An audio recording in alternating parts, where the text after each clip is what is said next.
So today we will discuss the tuberculosis classification as per the presentation.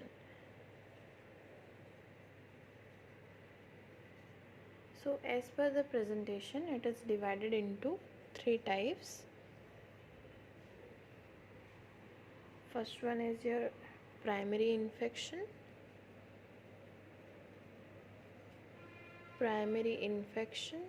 then latent, another one is the reactivated.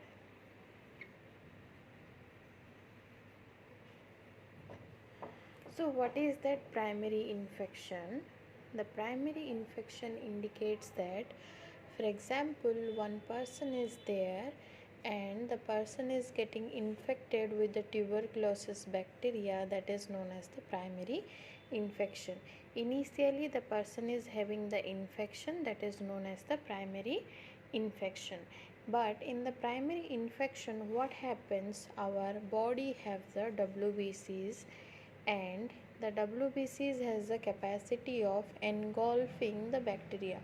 So the WBC engulfs the bacteria and creates a granuloma. So in the latent state, the granuloma is there in the lungs. As long as the granuloma is intact, the tuberculosis will not be able to grow. The rapid multiplication will not be there. So this is the lungs, and for example this is the granuloma. The granuloma will be there, but as it is intact, it will not be able to spread from one person to another person. In the latent stage, the person cannot spread from the tuberculosis from the one person to another person, but in the latent phase it depends that how much time it will take to rupture. For example, it may rupture in the one day, it may take the 8 weeks, it may take some hour, or it may not be get ruptured in the future. So this is the latent stage.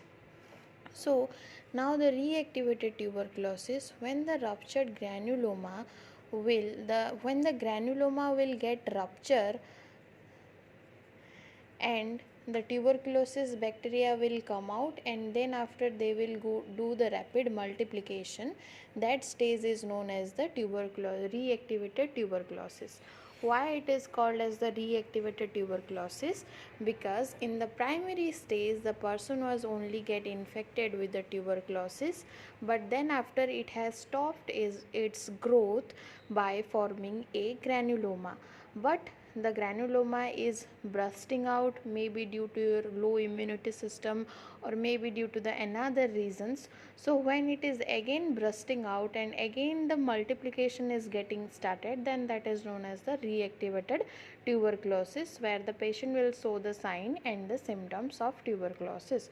So this was all the classification as per the presentation of tuberculosis. The first one was the primary infection, second one was the latent infection, third one was the reactivated tuberculosis.